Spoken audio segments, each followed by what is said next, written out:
to another edition of Lunch with a Shark. And today we have no topic. Today we are simply going to have a conversation. How are you guys doing? I don't want to talk about the economy. I don't want to talk about the coronavirus. I don't want to talk about the $2 trillion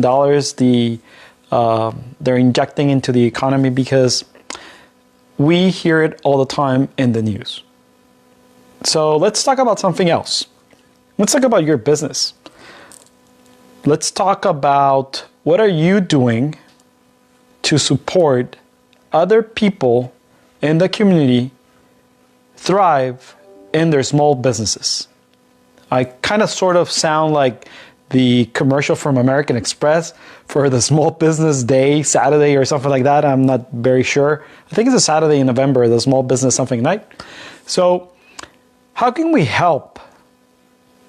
I've seen a lot of posts on Facebook as if they're seniors or elderlies in our communities and we're out and about, which we shouldn't. And they have a red paper. That means that they need help. I've seen posts on Facebook that if people are going hungry, they have no food, to reach out.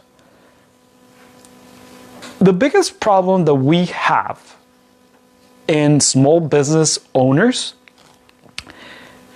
it's that we start thinking that we know everything, that we have every single answer to every single problem that we encounter in our business. That by saving a couple of cents, we're going to get hundreds of dollars. Trust me, I've had my head up my ass, and that's when I've lost the most amount of money. But you live and learn.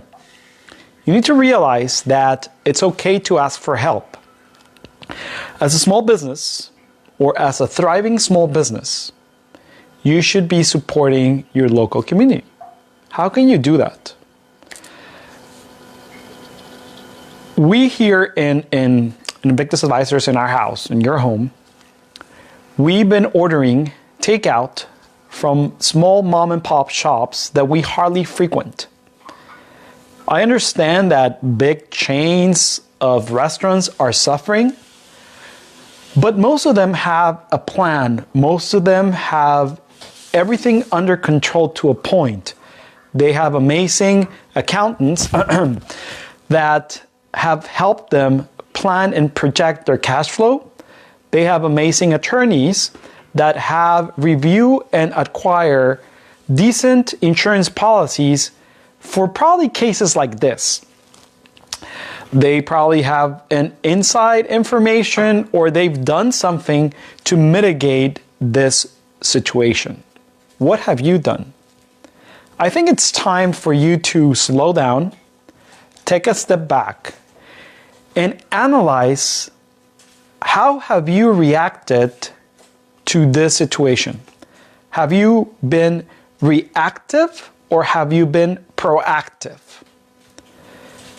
The way that you've handled this situation reflects the way you handle your business on a daily basis. Reactive or proactive? Really? Are you worrying about laying off your employees? Don't. Gather around, find a way for them to become your partners, and figure out how can you generate revenue so they can stay on your payroll. Reduce your payroll. Right now, we don't need cars, so therefore there's no expense for gas. Right now, we can call our banks and say, hey, can you help me with my credit card payments? And they're going to defer it for 4, 5, 6 months. It's not that you're not going to owe it, but at the end of the day, it helps you mitigate your cash expenses. So, reactive versus proactive. Ask for help. Help people. I think I said a couple of days ago is once the dust settles, whomever did whatever you do, it's going to be remembered.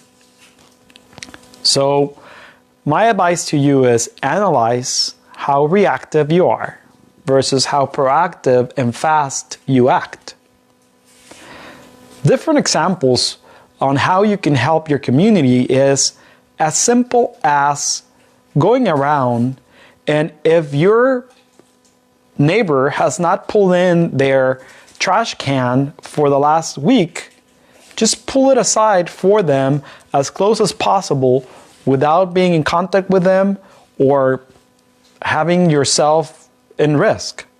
If you're walking around and there's things on the floor in your house, don't ask or don't expect your kids or your wife just to do it. Help out. It's a time for you to start being present. It's time for you to realize, again, proactive or reactive in your life. So I think this is a very enlightening situation. Things are going to continue happening.